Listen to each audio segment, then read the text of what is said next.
bem-vindos a mais umas Palavras Cruzadas. Continuamos no nosso estudo de Neemias e esta semana o tema é o povo apostatado.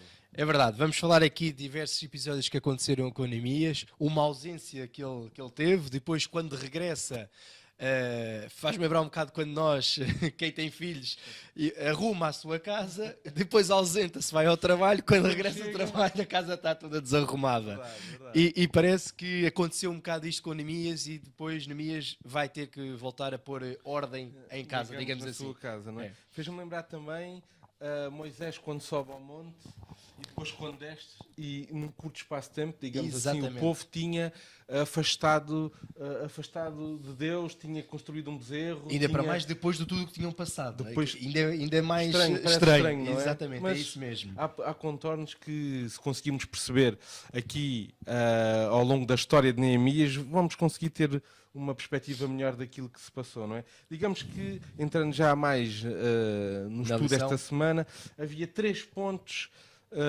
que aconteceram desde que Neemias se ausentou. E o primeiro era o povo tinha casado com mulheres que tinham outra religião e que idolatravam falsos deuses. Exatamente. Digamos que Neemias anteriormente tinha dito há 3 pontos essenciais que vocês não podem fazer. Um era casar com idólatras, o segundo Era a situação do a sábado. situação do sábado, que tinha que ser guardado conforme Deus tinha ordenado, e o terceiro era cuidar do templo e daqueles que serviam no templo. E é impressionante como é que o povo conseguiu transgredir as 3. Verdade. É que não foi só uma nem duas, não, foram as 3. Verdade. E o que nós... É interessante aqui uma expressão que a lição usa, que é: o povo estava muito relaxado na sua devoção de Deus. Eu, quando li esta frase, lembrei-me, realmente, quando eles estavam em perigo, com dificuldades, e estavam a reconstruir a muralha, com uma espada numa mão e com a espátula de pedreiro na outra, aí estavam bem firmes naquilo que era o plano de Deus e o plano de Deus, quer para aquela cidade, quer para a sua vida. Assim que se instala o conforto, cidade reconstruída, templo reconstruído, há um suspiro a fundo e um relaxamento que por vezes conduz o povo para longe de Deus. E é foi este o interessante caso. ver que isto partiu mais dos líderes que Neemias tinha deixado. Este mau exemplo começou logo desde cima. Não é? É verdade. É interessante nós vemos que se porventura alguém que... Isso acontece muito nas nossas vidas, nos nossos trabalhos, para quem tem patrões. Se o exemplo não vem de cima, automaticamente o trabalhador pensa, se ele não faz, quem sou eu também para fazer? Então vai criar esse relaxamento que houve neste povo e nesta situação em concreto. Não é? E aliás, se nós formos a ver, e a lição mais à frente depois fala, Neemias utilizou esse mesmo, através do seu exemplo e através da sua maneira de estar e de trabalhar, conseguiu cativar e persuadir os trabalhadores, neste caso o povo, a segui-lo, através do seu exemplo, não é? E não o contrário daquilo que estes líderes estavam a fazer. É verdade. Aqui, então, o que é que aconteceu? Quando Neemias se ausentou, o sumo sacerdote decide que se chamava Eliasib, decide que vai dentro do templo criar um espaço para o seu amigo Tobias. E retira... E o que é que estava nesse espaço? Isso é que é... É verdade. O que estava nesse espaço é que é bastante interessante, não é? Eram as coisas do templo, eram os dízimos, eram as ofertas, não era? E ele diz, não, vamos tirar isto aqui para criar aqui um escritório para o meu amigo Tobias. Ficar aqui. O que é interessante é que Tobias era um dos inimigos amonitas de Neemias, que se tinha oposto à reconstrução do templo, à reconstrução da muralha, mas que, por intermédio de um casamento com um familiar de Eliasib, e então criaram-se ali laços e já se estava a introduzir no templo alguém que não era digno, que não era um funcionário do templo, que não era um levita, que não era alguém escolhido para trabalhar no templo. E Eliasib queria um espaço, o seu escritório, digamos assim.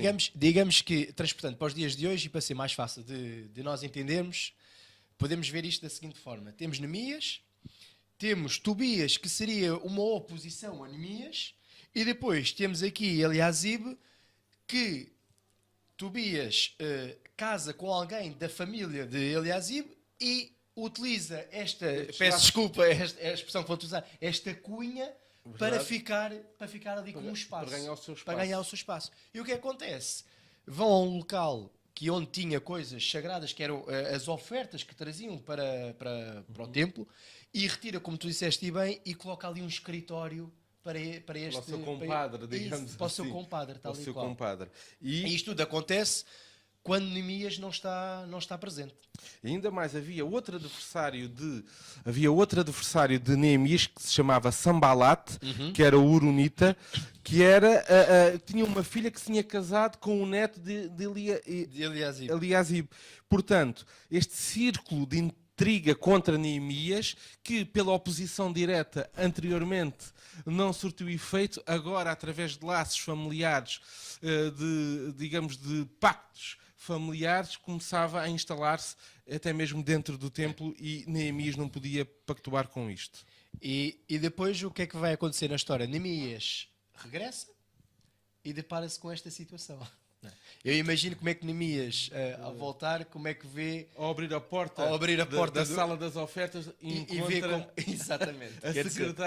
a secretária de Tobias e os seus pertences pessoais, e fica, digamos, de boca aberta a olhar para aquilo. É impressionante ver como é que Neemias realmente passou por tanto nesta fase. Nesta fase difícil. E é incrível como é que Neemias, a relação que ele tinha com Deus, de ter conseguido sempre arranjar ali uma solução, com calma. Sabemos que Neemias, e como já estávamos em lições anteriores, Neemias não reagia a impulso, pensava antes. E mais, há um pormenor muito interessante, é que Neemias pedia sempre misericórdia a Deus.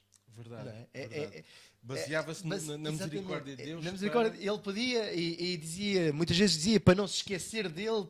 É impressionante como é que Neemias sabia que aquilo acontecia, os problemas tinham solução através de Deus. É verdade. E aqui vemos que o que é que Neemias faz? Pega nas coisas de Tobias, tira-as fora da sala e volta a repor dentro daquela sala das ofertas e dos utensílios que eram usados no serviço de Deus. E ele não podia despedir o sumo sacerdote, Eliasib, porque os sacerdotes vinham de uma linhagem de Araão. Exatamente. E, portanto, digamos que Neemias pôs ordem. Apesar de estar ali um bocado limitado, exatamente, conseguiu pôr ordem. Verdade. E não só esta atitude de respeito para com as coisas sagradas que estavam a serviço de Deus, também havia um de respeito para aqueles que serviam no templo. E se nós nos relembrarmos, algumas lições atrás, Neemias tinha reinstituído a questão das ofertas. E do dízimo. Para quê? Para que aqueles que trabalhavam no templo pudessem sobreviver, digamos assim, sustentar as suas famílias, não é? Exatamente. E quando ele chega, o que é que acontece? Nada disso estava a acontecer. Os levitas tinham ido embora porque ficar aqui no templo não ganhando, tenho que sustentar a minha família. E o que é que acontecia? Ao terem que abdicar do tempo de estar no templo, para irem arranjar trabalho para sustentar as suas famílias, automaticamente o templo degradou-se. Degradou-se a manutenção, degradou-se o culto. As pessoas começaram, quem estava lá a cuidar do templo, começou a pensar: se eu ficar aqui, não vou ter sustento para a minha família, vou-me embora. E deixou de servir. Muito bem. Eram 14 porteiros e outros servidores do templo que tinham de voltar a trabalhar nos seus campos, de modo a alimentar as suas famílias, porque a obra de Deus não estava a ser apoiada. Digamos que, se nós relembrarmos um bocadinho para trás, aqueles nobres, que era quem tinha maior poder financeiro, a quem Neemias tinha anteriormente dito: vocês estão a explorar os escravos, não estão a cumprir as leis de Deus, porque não libertavam ao fim de 7 anos, havia aqueles homens que tinham as dívidas, não os ajudavam, e agora aproveitaram: Neemias não está cá, se estes fazem isto, porque é que eu agora vou... O sumo sacerdote tem esta atitude, porque é que eu agora vou continuar a dar as ofertas e a sustentar Mais uma vez, o exemplo vindo de cima não foi o melhor. Não foi o melhor, e eles houve aquele relaxamento. E depois Neemias, é impressionante como é que Neemias vai resolver esta situação. Ele vai escolher homens da sua confiança. Verdade. Para voltar a pôr à frente, digamos assim, a dar esta responsabilidade, e o povo une-se com Neemias contra esta situação. E Neemias, a lição diz-nos que Neemias chegou e desenraizou o sistema de liderança corrupta aparentemente com um só golpe. Mas isto também só é possível porque Neemias tinha que ser alguém que tinha muito poder e muita força. E alguém que era reconhecido. Alguém que era reconhecido. Não era só palavras. Não era só palavras. A sua vida era o ato, é isso mesmo. Daquilo que ele dizia, não era? O povo reconhecia que Neemias era um verdadeiro líder, não só de palavra, mas de exemplo, não é? Porque senão ninguém iria seguir um homem que não demonstrasse confiança, que fosse incoerente. É? Aqui nós vemos a importância de nós podermos contribuir para a obra de Deus através daquilo que Deus nos dá, das bênçãos materiais que Deus nos dá. Se nós tivermos esta perspectiva de que aquilo que vem até nós não é nosso, mas sim é uma oferta de Deus, nós podemos voltar a retribuir, a entregar novamente aos pés de Deus, a devolver a Deus aquilo que lhe pertence, para que a sua obra possa continuar. Eu acho que e a nossa língua portuguesa é tão rica, que acho que a palavra mais indicada em relação aqui às ofertas e aos dízimos, nomeadamente aos dízimos, é mesmo a de devolvermos a Deus, não ser nós a darmos, não é? Sim. Mas sim devolver aquilo que é de Deus. E é interessante que nós, a lição depois fala em relação aos dízimos e as ofertas, mas antes de seguirmos para essa parte da lição, vamos ter então o nosso momento musical, que nos é trazido pela Igreja da Vintes, do programa Sexta à Noite.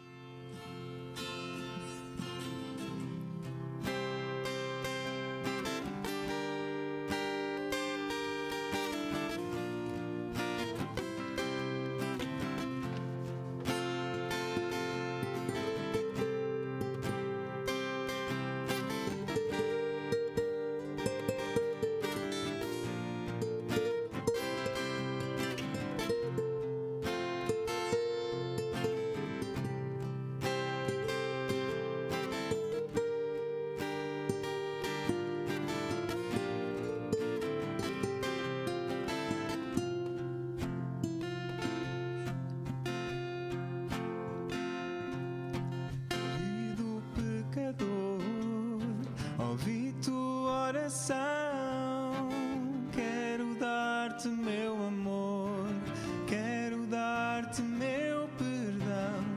Acabou-se o sofrimento, estende a tua mão, a dor agora já passou, entrega teu coração. Quando o pecado te pega, olha para mim.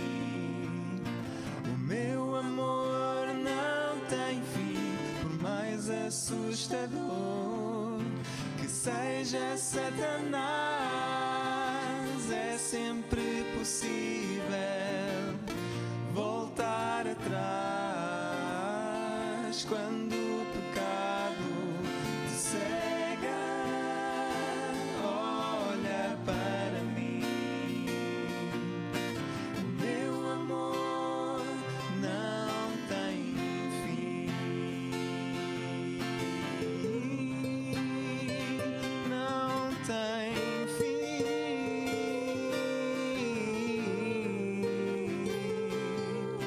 Agora está na hora de mudar, é só aceitar o convite que tenho para ti. Quando o pecado te pega, olha para mim. O meu amor não tem fim. Agradecemos a colaboração da Igreja da Vintes neste momento musical e voltamos aqui à questão dos dízimos e das ofertas, não é? Há uma frase forte que descreve bem aquilo que deve ser o sentimento de um cristão, não só em relação a este tema, mas em relação a muitos temas que não conseguimos arranjar, digamos, uma justificação científico-lógica para isso. Exatamente. Então, eu vou-vos ler. Quando Deus reclama o dízimo, atenção, não apela à gratidão ou à generosidade. Ainda que a gratidão deva fazer parte de todas as nossas expressões dirigidas a Deus, dizimamos porque Deus assim o ordenou.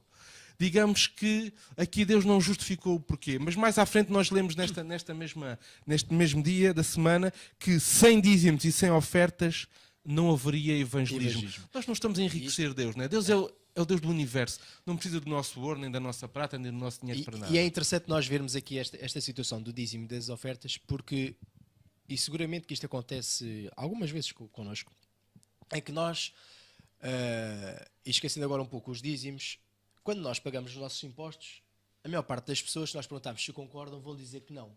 E vão dizer que não porque a pessoa mais facilmente paga alguma coisa se vir que há trabalho feito, se vir que há uma obra feita, se vir que o meu dinheiro serviu para construir escolas, hospitais, estradas, ter um sistema de saúde melhor, enfim, o que seja.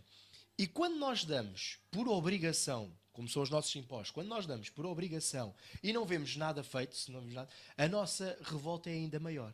E em relação aqui aos dízimos, o que é que acontece?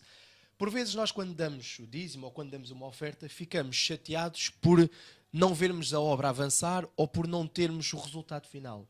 Ainda assim, o que Deus nos diz é que, independentemente disso, nós devemos dar. Se porventura nós não concordamos com aquilo que está a ser feito, então que questionemos quem está a gerir a situação dos dízimos e das ofertas e que possamos perguntar o que é que foi feito, o que é que vai ser feito. Ainda assim, isto nada tem a ver com a situação de nós darmos o dízimo. Da fidelidade que se deve ter perante Porque uma coisa é Deus Deus pedir para nós devolvermos, lá está, nós devolvermos uma parte daquilo que Ele nos dá. A outra situação é, depois com esse dinheiro, o que é que foi feito? Eu posso discordar com aquilo que foi feito, mas não discordo de ser fiel. de ser fiel a Deus. Muito bem. Okay? Digamos que a fidelidade não deve estar dependente das circunstâncias. Exatamente. E é também, na minha opinião, um ato de fé, porque eu estou, embora seja gerido por homens, certamente o dinheiro, mas eu, quando dou as minhas ofertas, quando sou dizimista, eu oro a Deus para que Deus pegue naquele bem material e o use da melhor maneira onde é mais necessário. Exatamente. E isso é importante também. É essa a fé e a esperança que as pessoas, quando dão, que isso possa acontecer. E a seguir, o terceiro ponto, digamos assim, um dos pontos daqueles que falámos no início da lição, havia negócio ao sábado. Bem, como nós paramos, vamos ao mercado, vamos a fazer compras, vêm aqueles que não são israelitas e vêm cá vender, nós é o sábado, até temos mais tempo, porque estamos aqui... Aproveitamos ali a oportunidade. Aproveitamos a oportunidade e vamos fazer mais comprinhas. E era isto que se passava. Que Neemias tinha dito que não se faria. O sábado seria para todos. Das três situações que Neemias tinha corrigido inicialmente, Verdade. eles conseguiram não cumprir nenhuma delas. E agora imagina como é que Neemias se sentiu ao chegar lá, a ver situações de casamentos que não estavam de acordo com aquilo que tinha sido estipulado, digamos assim. Ver a situação do templo de pernas para o ar. E depois chega ao sábado. Ainda temos esta. Quer dizer, Neemias deve ter posto as mãos à cabeça e deve ter pensado, pior é impossível. E certamente orou a Deus e disse, Pai, o que é que aconteceu na minha ausência? O que é que se passou? E o que é que Neemias vai fazer? É interessante esta parte da em relação ao sábado. Mais uma vez, Neemias vai arranjar uma solução. Vai buscar homens. Vamos acabar com isto. E digamos que Neemias tinha um caráter forte, não tinha medo, era um homem sem medo porque sabia que Deus estava por trás das suas decisões. Aquilo que ele queria implementar era aquilo que Deus tinha dito. E atenção, nós podemos esquecer aqui uma coisa. Neemias sabia que o cativeiro, a destruição de Jerusalém foi porque o povo não foi fiel. Exatamente. E quando ele olhava para estes três pontos, casamentos com adoradores de falsos deuses, a perda da reverência, da santidade do templo, do santuário e das coisas que lá haviam. E agora, o desrespeito pelo dia de sábado, Neemias sabia que o povo estava novamente a correr o risco de voltar a ser Como aos pais. afastar-se de Deus, como aos seus Como pais, aos seus pais. de voltar a ir para um cativeiro, de voltar a ver a sua cidade destruída. E isso Neemias não, é incrível não como é que podia o povo permitir. que já tinha o exemplo dos seus pais, tinham passado pelo que já tinham passado e ainda assim Voltavam ao mesmo. voltavam a fazer o mesmo. Verdade. Faz um bocado lembrar aquela situação que estavas a falar em relação a Moisés, né? Que ausentou-se por aquele Aqueles tempo. dias. em Aqueles que dias, teve e quer dizer, e o 40 povo dias. depois de ter passado aquilo que passou, ficaram ali sem o seu líder. Quando o seu líder saiu, ficaram, digamos, Sentiram-se perdidos. sentiram-se perdidos e voltaram a fazer as mesmas asneiras. Né? É interessante que estas situações nunca são fáceis de corrigir. Neemias disse: não há comércio dentro da cidade, fechem as portas. Ordenou, corrigiu os seus E o que é que passou a censuradores novos, acontecer? não é? Eles passaram a fazer o comércio fora das muralhas. Fora das muralhas. E é interessante que Neemias fecha as muralhas, mete, digamos assim, Os seus guardas. os seus guardas, é mesmo, a sua segurança ali, verdade. e proíbe que haja ali qualquer tipo de negócio ali dentro da... E não fica das por muralhas. aqui. Pois E não. quando o mercado, ok, se não se faz dentro das muralhas, passa-se a fazer Passa fora. a fazer fora. Neemias vem e diz assim: eu vou mandar os meus homens e eles Exatamente. vão vos bater, vão vos expulsar daqui, tenham cuidado. E só assim é que o povo percebeu, aqueles comerciantes perceberam que o sábado não era um dia. E é para estas interessante, nós vemos atividades. aqui, há aqui uma frase da lição que diz o seguinte: Neemias deve ter sido um homem de palavra, pois os mercadores perceberam as suas intenções e mantiveram-se afastados a partir daquele momento.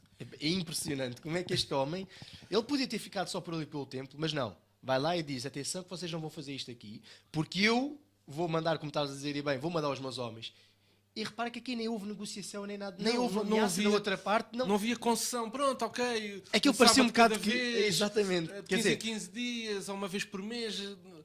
aquilo Neemias dizia e acontecia. Verdade, Neemias era um homem e que tinha percebido. Há uma frase na lição que é impressionante também: é mais do que Israel ter guardado o sábado, foi o sábado que guardou Israel. Guardou Israel. Impressionante esta frase. E eu lembro-me que vários programas, por exemplo, até sobre saúde, que um programa da National Geographic, já falámos aqui várias vezes sobre ele também, em que foi a Loma Linda à comunidade adventista perceber porque é que era das comunidades no mundo onde havia mais pessoas com idade acima dos 100 anos.